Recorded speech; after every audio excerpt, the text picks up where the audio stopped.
어떻게 애기 생각은 있어? 라고 얘기를 듣는 순간 대답이 안 나오는 거예요. 심장이 막 뛰기 시작하더라고요. 화장실에 잠깐 갔는데 이게 구토 반응으로 나오더라고요. 융통성이 굉장히 없는 사람처럼 보일 수 있을 것 같아요. 우리가 보통 사람을 만나면요. 네.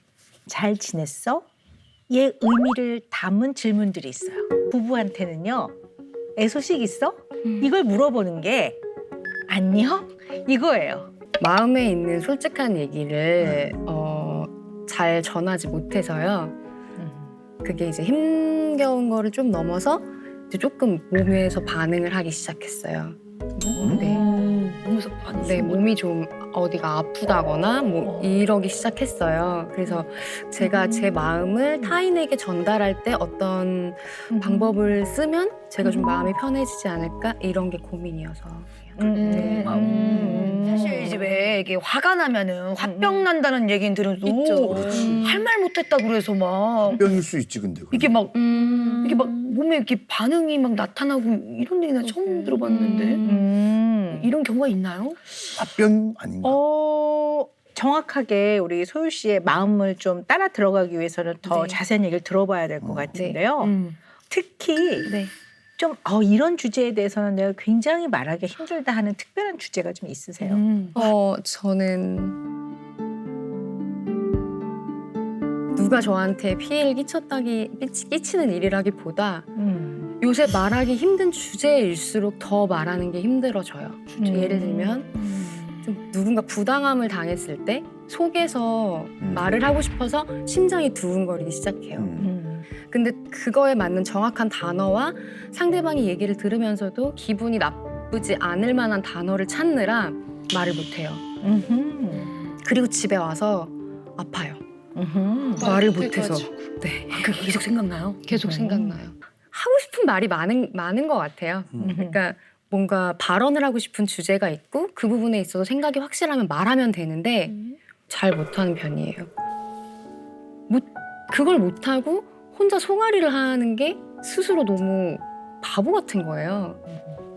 제가 가장 이거 약간 문제가 있다라고 느낀 게 제가 이제 결혼을 하고 나면 사실 가장 많이 듣는 질문이 애기 언제 낳을 거야? 라는 질문을 사실 가장 많이 들어요.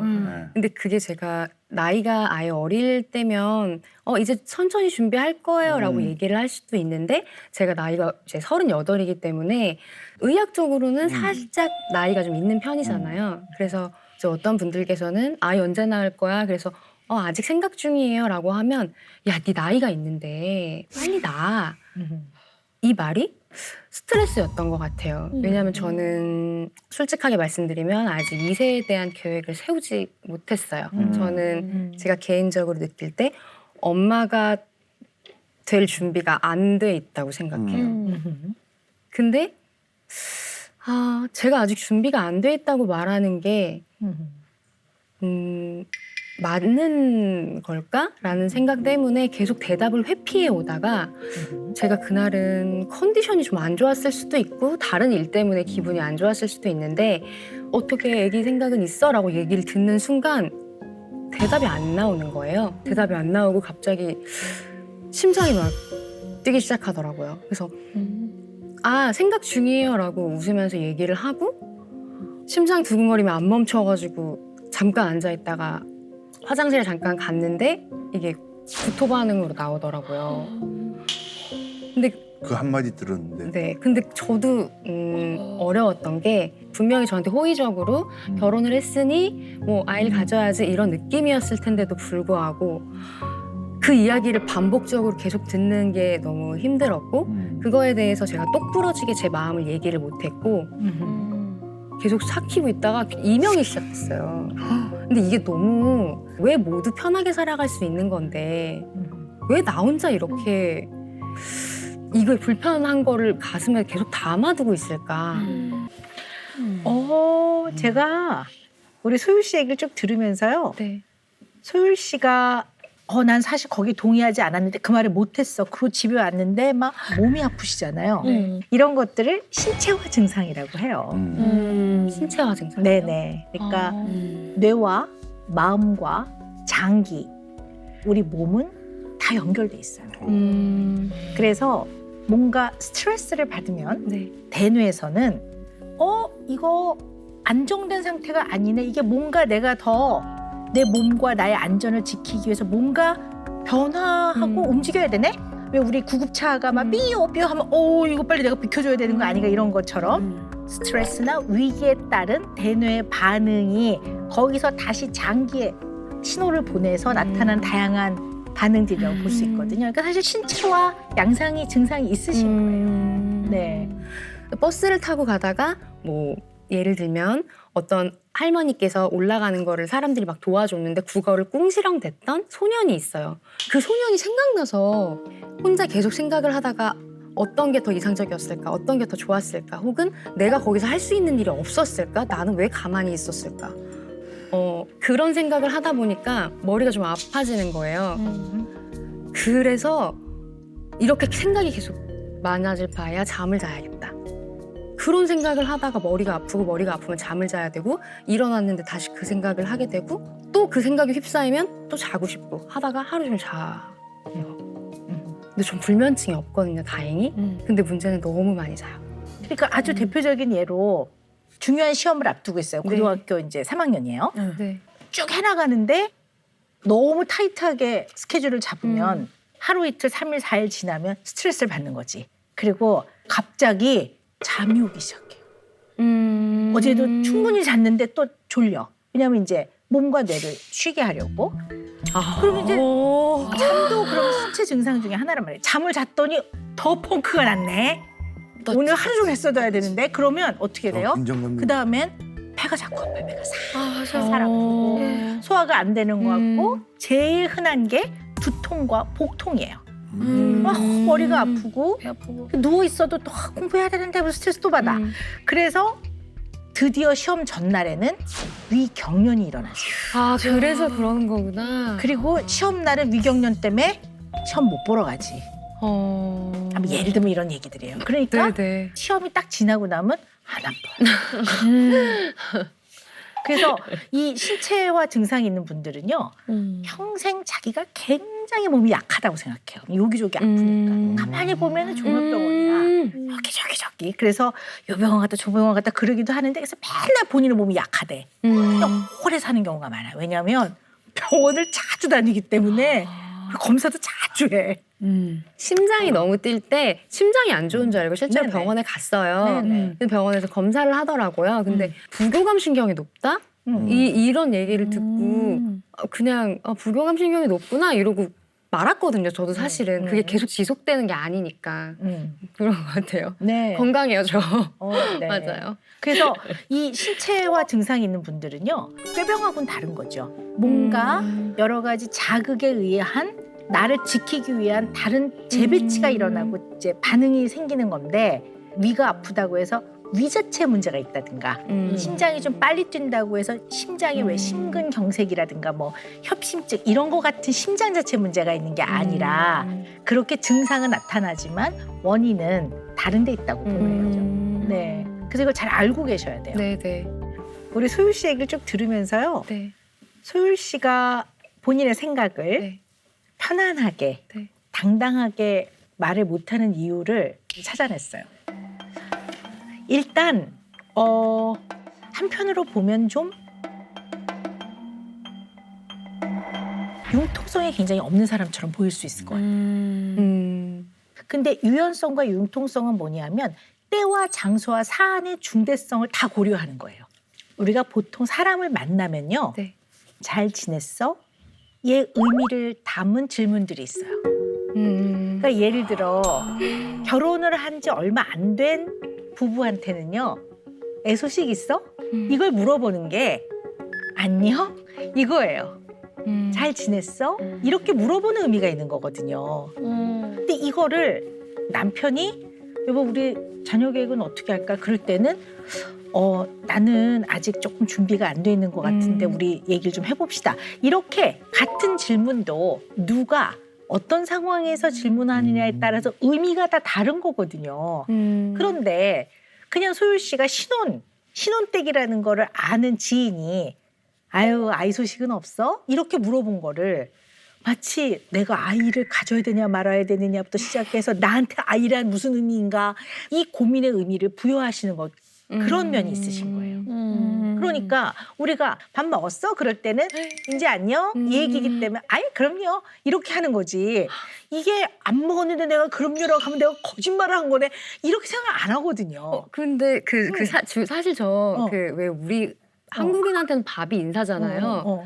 헤어질 때 나중에 밥 한 끼 하자라는 말에 네라는 대답도 잘 못해요. 그러니까 이거 꼭 지켜야 될 것 같아서. 그러니까 제가 되게 용기 내서 선생님 저랑 나중에 밥 한 끼 해요라고 했는데 선생님이 그래요라고 말씀하시면 저 좀 기다리게 되잖아요. 언제 선생님하고 밥을 먹을 수 있을까? 저는 기다리거든요. 근데 내가 만약에 그냥 건성인 대답으로 인사말로 그래요라고 하면 상대방이 기다릴 수도 있잖아요. 야 사는 게 엄청 힘들겠다. 진짜. 근데 그렇지 않나요? 자, 오케이. 알겠어요. 근데 여기서까지 알 수 있는 거는 이분은 지나치게 정직한 사람이에요. 진짜 정직하시네. 좋은 거야. 정직한 건 좋은 거잖아요. 그러나 지나쳐. 예를 들어서 그냥 우리 밥 한번 먹읍시다는 다음에 또 만나요. 오늘 즐거웠어요. 영어로 nice to meet you. 이거고요. see you later. 진짜 만나서 밥을 먹을 거면 봐봐. 스케줄 봐봐. 이렇게 얘기한다는 거예요. 진짜요, 박사님? 진짜요? 그러면 네. 그럼 잡아요, 날짜. 잡아요. 그러면 그래요. 봅시다. 이렇게 되는 거예요. 그러니까 어떻게 보면 그 사회나 문화마다 통용되는 언어가 있어요. 맞아요. 그거는 통용 언어로 받아들여야지. 그거를 본인의 주관적인 의미를 너무 부여하면 혼자 힘들어요. 그러니까 어떻게 보면 사회에서 통용되는 통용 언어에 대한 것이 굉장히 나를 힘든 것 같아요. 그리고 더하기 두 번째 이유예요. 네. 부드럽게 문제 해결을 하는 것이 부족해요. 빈약해요. 빈약해요. 자, 무슨 얘기냐면 당황스러운 상황에서 문제를 해결하는 거에 방식이 더 많아져야 될 것 같아요. 아까 그 강아지를 그렇게 때렸다는 분은 진짜 때렸는지 아닌지 잘 모르겠어요. 그걸 좀 과장해서 표현할 수도 있거든요. 근데 그럴 때 아주 고차원적인 유머는 어떤 거냐면 하이 퀄리티의 유머는 그러다 선배님 다음 인생에는 개로 태어나세요. 어떡해 이렇게 하고 말면 이게 상당히 그거 내가 불쾌했고 그렇게 하면 안 된다는 행동은 어떻게 나는 우리 선배님이 다음에도 선배님으로 태어났으면 좋겠어. 다음 인생에서 멍멍이로 태어나면 어떡해. 이게 굉장히 고차적인 아주 조크예요. 이런 거를 하는 사람이 있고 아니면 또 예를 들어 에이 좀 뭐라 했지. 진짜죠. 난 진짜인지 믿었네. 우리 선배님 그럴 뿐 아닌데. 이렇게 하는 것도 이게 약간 조크가 들어가 있는 이런 거를 이게 쉽게 말하면 카드가 다양하지 않은 거예요. 왜 크레디트 카드도 좀 여러 개 가지고 있어야지. 한도가 부족할 때 요거 쓰다 안 되고 이거 써야 되는데. 신용 등급이 올라가요. 예. 그래요? 여러 가지 하나만 있어요. 이게 그런 어떤 상황에서 유연하게 탁 쓸 수 있는 문제 대처의 방식이 너무 몇 개 안 되는 것 같아요. 이런 거를 많이 경험해 가면서 다양한 상황에서 내가 딱 당황했을 때 요거는 어느 정도 선에서 해야 되는지를 카드를 많이 갖고 있어야 되는데 카드가 몇 개 안 되는 것 같아요. 지나친 정직함이란 카드만 딱 있는 것 같아요. 그렇게 카드가 별로 없으면 사람 만나는 게 무서워지기도 하나요? 그렇죠. 카드가 없으면 그렇죠. 세 번째는 어떠한 보통 흔히 말하는 가치관이라고 하죠. 네. 내가 되게 중요하다고 생각하는 기준들 이런 것들이 잘 서 있지 않으면 그래요. 오히려. 잘 서 있으면 뭐라도 난 이렇게 생각합니다. 이렇게 얘기할 수 있는데 그게 흔들리면 그거 말하기 어려울 수 있어요. 아까 그 아이, 아이 얘기가 아주 대표적인 예예요. 누가 아이 뭐 좋은 소식 없어요? 이렇게 물어본 거를 막 부모로서 나는 어떻게 해야 되는가 이렇게 되니까 떨리고 이렇게 되는 거란 말이에요. 그러니까 누가 뭐래도 나는 이게 옳다고 생각합니다라는 게 분명히 있어야 되는데 그게 무지하게 단단하지 않은 면이 있어요.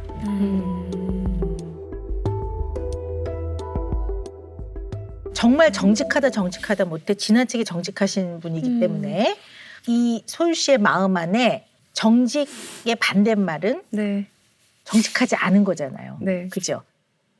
이 얘기를 소율 씨가 결점 없는 너무 완벽한 인간을 기대하시는 것 같아요. 그냥 인간은 완벽한 인간은 없어요. 그 결점이 너무 크거나 절대로 어기면 안 되는 인간의 도리를 어기면 안 되겠지만 소소한 미숙함이나 그런 면이 다 있어요. 상대를 너무 완벽한 무결점의 기준을 딱 놓고 보면 다 문제가 있는 사람들로 보이고 그 사소한 것이 딱 단서가 되면 이 사람과 오랜 동안 해왔던 어떠한 관계라든가 이 사람에 대한 어떤 개념, 이 사람이 어떤 사람이지 이런 게 다 와르르 흔들려 버리면 여기서 벗어날 수 있는 사람은 없을 것 같아요. 여기서 벗어나려면 소율 씨하고 많이 안 만나야지 벗어나는 거지.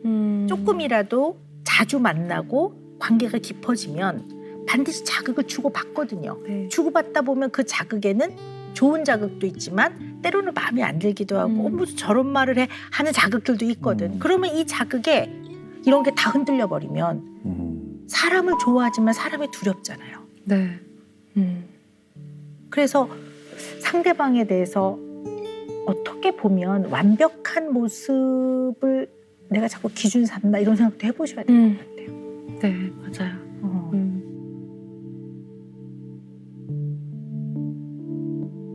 친구 중에 오래 유지되는 친구가 있으세요? 아니요. 오래 유지되는 친구, 그러니까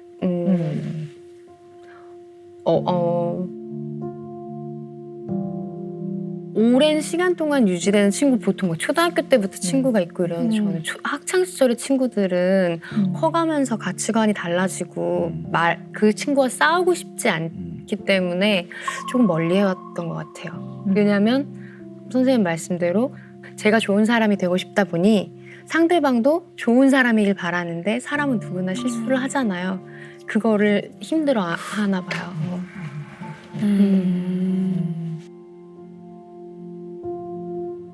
소율 씨한테 저희가 문항 많은 거 네. MMPI하고 네네. 문장 완성 검사 미리 좀 네. 해보시라고 제가 이렇게 말씀을 드렸는데요. 제가 이제 조금 눈여겨 보는 게 다른 사람의 이 소소한 언행에 굉장히 쉽게 상처를 받는 편이고 그리고 조금이라도 비난이나 공격 같은 것들이 잘 느껴지고 그다음에 타인에 대해서 조금 의심하는 면도 있는 것 같은 결과가 나왔어요. 물론 이제 그것이 완전히 뭐 오랫동안의 상담을 하고 이런 결과는 아니지만 어쨌든 MMPI에서는 그런 결과가 좀 나왔거든요. 네. 그래서 이건 좀 얘기를 좀 해봐야 될 것 같아요. 네, 의심. 네. 의심. 네. 상대에 대한 의심가 저로부터 나오는 것 같아요.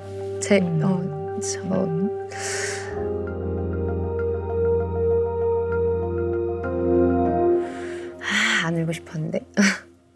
저는 밝은 성격이 아니에요, 원래. 원래가? 원래 이렇게 밝은 성격이 아니에요. 근데 응답하라 1997을 하면서 밝고 어리고 에너지 넘치고 이거에 대한 사람들이 저한테 원하는 모습이 생겼어요. 그러다 보니까 실제로 다른 사람 앞에서 밝은 모습을 하고 어색한데도 이 분위기가 어색하지 않도록 모두에게 말을 걸고 이게 어느 순간 너무 힘든 거예요. 그러다 보니까 다른 사람이 그렇게 행동을 해도 사실은 저 사람도 나처럼 겉과 속을 좀 다르게 포장하고 있는 게 아닐까라는 생각 때문에 의심은 있는 것 같기도 해요. 그렇게 생각하니까. 왜냐하면 그건 제가 솔직하지 못한 사람이기 때문에.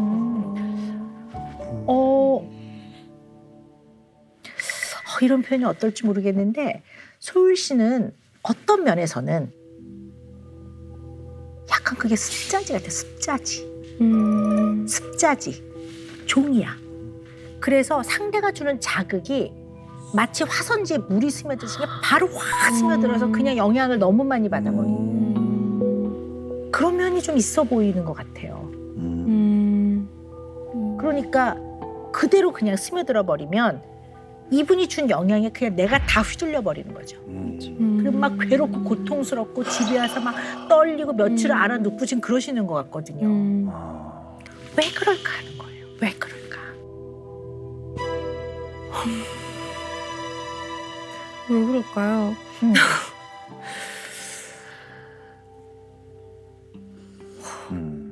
여기까지는 동의가 좀 되세요? 네, 왜냐하면 제가 다른 사람한테 완벽하게 제 마음을 솔직하게 얘기하지 못하는 이유가 다 저 같은 줄 알잖아요. 저는 제가 마음에 받는 충격이 흡수가 빠르니까 저는 모든 사람이 제가 하는 말을 흡수할 거라고 생각해요. 그러니까 저는 말을 뭐 안 하게 되는 거거든요.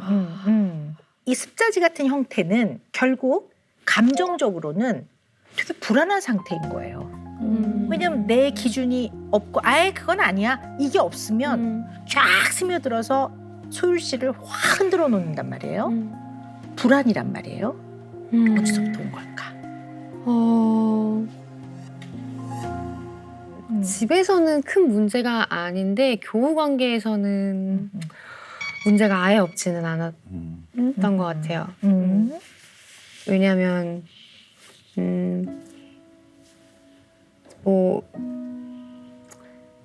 친구들한테 미움받고 싶지 않은 것들이 있잖아요. 왜냐하면 교우 관계가 좋으려면.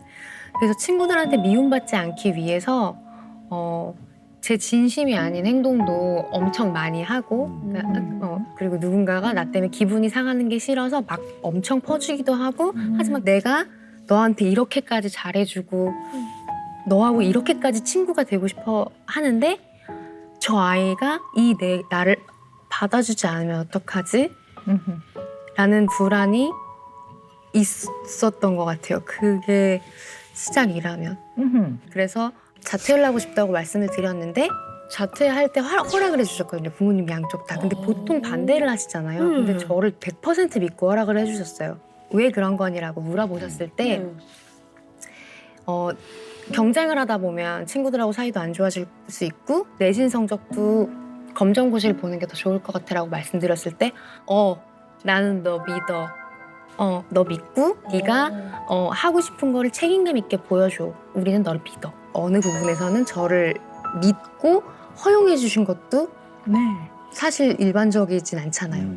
그냥 왜 자꾸 제가 이걸 여쭤보냐면요. 부모가 자식을 키울 때 너무 갈등을 많이 해서 마음을 잃어버리면 관계도 다 놓치고 별로 좋지 않거든요.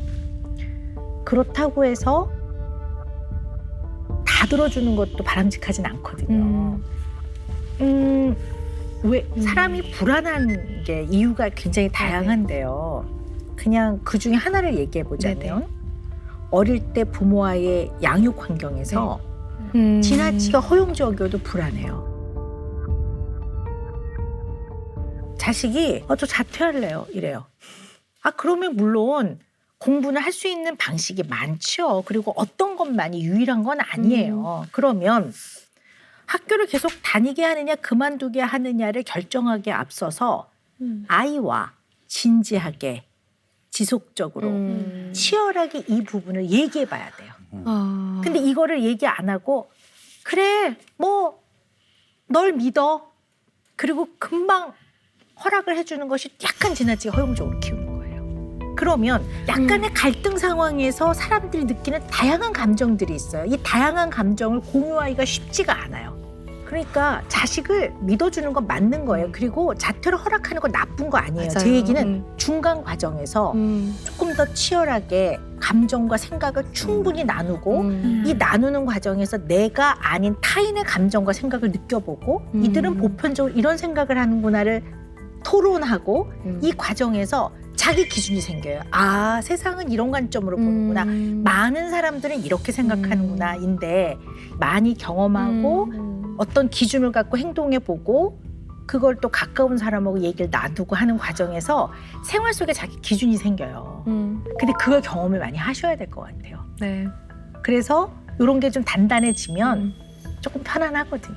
그러니까 소율 씨가 어떤 면에서는 굉장히 도덕성에 매달려 있을 때가 있잖아요. 어떻게 맞아요. 저런 일 맞아요. 막 분노하고 그리고 또 어떤 면에서는 이 상황을 어떻게 상식적으로 이해해서 이거를 유연하게 딱 처리할지가 어떨 때 굉장히 당황하는 면이 있는데 네. 부모님이 사랑하셨지만 어쨌든 완벽한 부모는 이 세상에 그죠. 없기 때문에 딸도 하나고. 요 부분은 우리 소율 씨가 좀 메꿔 나간다면 훨씬 더 좋은 가정을 잘 이룰 수 있을 것 같아요. 네. 네.